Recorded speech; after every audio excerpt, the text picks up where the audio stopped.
అందరికీ నమస్కారం. అందరు బాగున్నారా? మీ అందరితో నాకు సంబంధించిన ఒక విషయం చెప్తా. ధమాకా చేసి దాని తర్వాత చిరంజీవి సార్ సినిమా చేసే వరకు ప్రతి పాట వెనక, ప్రతి ప్రోత్సాహం వెనక ఒక మానసిక స్థైర్యం ఒకరున్నారు. ఆయన గురించి చెప్పే ముందు మీ అందరికీ ఒకటి చెప్పాలి. నిన్ను వదిలి ఉండలేను, నిన్ను విడిచి వెళ్ళలేను, ఎట్లా నేను చేద్దును, ఎట్ల బడినే సద్దును, నువ్వైనా చెప్పమ్మా పాటమ్మా, నన్నైనా చెప్పుకోని అమ్మా పాటమ్మా. ఎడ్లు గాసే గొడ్లు గాసే పిల్లవాణ్ణి తీసుకొచ్చి ఊరుగాని ఊరిలోన, దారిగాని దారిలోన విడిచిపెట్టి పోయినావమ్మా, ఎట్లా నేను సెద్దునో, ఎట్లా పడినే సద్దును. అలా ఒకరోజు నేను సెల్ ఫోన్ తీసుకొని ఒక సెల్ఫ్గా ఒక వీడియో తీసుకుంటూ ఉన్నా. ఆ వీడియో తీసుకుంటున్నప్పుడు ఆ వీడియోలో కుర్చీలో కూర్చున్న నా భార్య, ఇద్దరు పిల్లల్ని కూడా వీడియో తీసా. ఆ వీడియో తీసేటప్పుడు వాళ్ళకి తెలియదు నేను ఎందుకు వీడియో తీస్తున్నానా అని.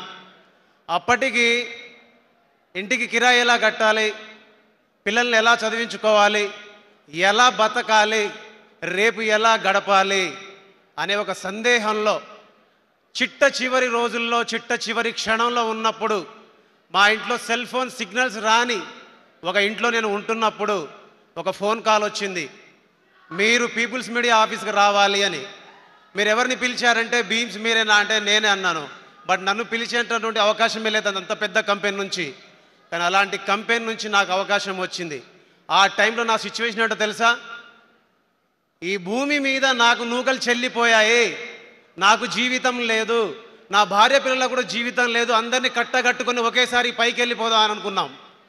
అలాంటి సమయంలో ఒక దేవుడిలాగా, ఒక జీసస్ లాగా, ఒక అల్లా లాగా, ఒక రాముడి లాగా, ఒక తిరుపతి వెంకటేశ్వర స్వామి లాగా, మనందరం మొక్కే దేవుళ్ళలాగా ప్రత్యక్షంగా ఒక మనిషి ప్రత్యక్షమై నా కోసం నిలబడితే ఆ నిలబడ్డ వ్యక్తి పేరు, శక్తి పేరు, వ్యవస్థ పేరు రవితేజ సార్.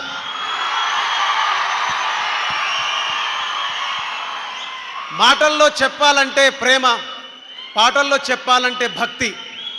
నిలబడి ఉన్నాను, రెండు కాళ్ళ మీద నిలబడి ఉన్నాను, 5 వేళ్లతో తింటున్నానంటే అమ్మా నాన్న నీ కొడుకు సజీవంగా ఉండడానికి రవితేజ సార్ కారణం. నీ కొడుకును నిలబెట్టిన రవితేజ సార్కి నాకు మాటలతో చెబితే సమాధానం అయిపోద్ది, మాటల్లో చెబితే సమాధానం అయిపోద్ది, కానీ పాటల్లో చెబితే చరిత్రలో నిలిచిపోతుంది అని చెప్పాను. అందుకే నా ప్రేమను ఎప్పుడు నేను సంగీతం రూపంలోనే సార్కి చెప్తాను. చాలామంది అనుకోవచ్చు అవసరాల కోసం, అవకాశాల కోసం చాలామంది చెప్తారు, చాలామంది కథలు చెప్తారు, కహానీలు చెప్తారని. శిశురోలి యొక్క కహానీలు, కథలు చెప్పడు, ఉన్నదే చెప్తాడు, ఉన్నదే మాట్లాడతాడు. అందుకే సార్కి నేనంటే ఇష్టం, సార్ నాకంటే ఇష్టం. ఎందుకు ఆయనతో నేను కలిసి పనిచేస్తాను, ఎందుకు నేను ఆయనతో కలిసి పనిచేస్తాను చాలామంది అంటుంటారు. నాలాంటి వాళ్ళు నిలబడడం అంటే రేపు రాబోయే నాలాంటి చాలామందికి ఆయన అవకాశాలు ఇవ్వబోతున్నారు. ఆయన ఇక్కడ ఉండడం అంటే మనలాంటి చాలామంది ఇక్కడికి వచ్చి నిలబడటం, ఆయన ఇక్కడ సినిమాలు తీయడం అంటే మనలాంటి చాలామంది పాటలకి ప్రత్యక్ష రూపం రావడం, ప్రపంచంలో సమాజంలో మనందరికీ పేరు రావడం, మన అందరి తల్లిదండ్రుల ముందు మనంతటా మనం గర్వంగా నిలబడి ఇదిరా నీ కొడుకు అని చెప్పడం. అందుకే రవితేజ సార్ అంటే నాకు ఇష్టం. ఇప్పుడు కూడా సినిమా రికార్డింగ్ చేసి వచ్చా. ఆవేశంలోనో లేదంటే ఇంకేదో చెప్పడానికో ఏం మార్చడానికో నేను చెప్పట్లే, మళ్ళీ చెప్తున్నా, మార్క్ మై వర్డ్స్. ఒక బ్లాక్ బస్టర్ సినిమాకి సంగీతం అందించాను. బ్లాక్ బస్టర్ సినిమా ఇచ్చినందుకు రవితేజ సార్కి, భాను సార్కి, ఎస్పెషల్లీ వంశీ గారికి, అలాగే ఈ సినిమాలో చేసిన ప్రతి టెక్నీషియన్కి, ప్రతి రచయితకి, అలాగే రాజేంద్ర ప్రసాద్ సార్కి, మనందరి ఫేవరెట్ శ్రీలీల మేడంకి మనస్ఫూర్తిగా థ్యాంక్ యూ సో మచ్. మీ అందరికీ ఈ పాటకు రితం లేదు, కథం లేదు, పదం లేదు, అర్థం లేదు, పర్థం లేదు, స్వార్థం గీర్థం అసలు లేదు. Super duper hit song, super duper hit song, super duper hit song, super duper hit song. ఈ పాట చేసినప్పుడు చాలా మంది అన్నారు, చాలా కామెంట్స్ వస్తున్నాయని. నేను ఎంటర్టైన్ చేయడానికి ఈ పాట చేశా. ఈ పాటకు రిధం లేదు, కథం లేదు, పదం లేదు, అర్థం లేదు, పర్థం లేదు, స్వార్థం గీర్థం అసలు లేదు, ఏమీ లేదు, కానీ సూపర్ హిట్ సాంగ్ అంటే నవ్వుకుంటానని చేశా. అలాగే ఓలే ఓలే గుంటా మీ అయ్య కాడ ఉంటా, మీ అమ్మ కాడ తింటా, నీ బొళ్ళోకొచ్చి పంట. నచ్చిందా? ఓలే ఓలే ఓలే ఓలే. థియేటర్లో ఈ అరుపుల కోసం వెయిటింగ్, ఈ చప్పట్ల కోసం వెయిటింగ్. అలాగే మ్యూజిక్ డైరెక్టర్ గారు 2 విషయాలు చెప్పాలి మీ అందరికీ. మనందరి మధ్యన లేరు. तुम मेरा लवर लवर लवर, मैं तुझको दिया फ्लावर, तुम मेरा लवर लवर लवर, గుండెల్లో గుచ్చినవే ఫ్లవర్. చక్రి గారిని ఏ రూపంలో మళ్ళీ మీ అందరి ముందు తీసుకొచ్చిందో గర్వపడుతున్నాను. చక్రి సార్ ఎక్కడున్నా ఆయన ఆత్మకు శాంతి చేకూరాలని మనస్ఫూర్తిగా కోరుకుంటున్నాను.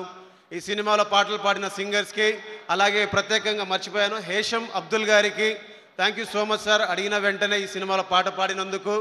అలాగే పాటలు రాసిన రచయితలందరికీ. సినిమా సక్సెస్ మీట్లో మీ అందరితో మాట్లాడతాను, అప్పుడు అందరిని ఒక్కొక్కరిగా తీసుకొచ్చి పరిచయం చేస్తాను. Thank you so much everyone, love you.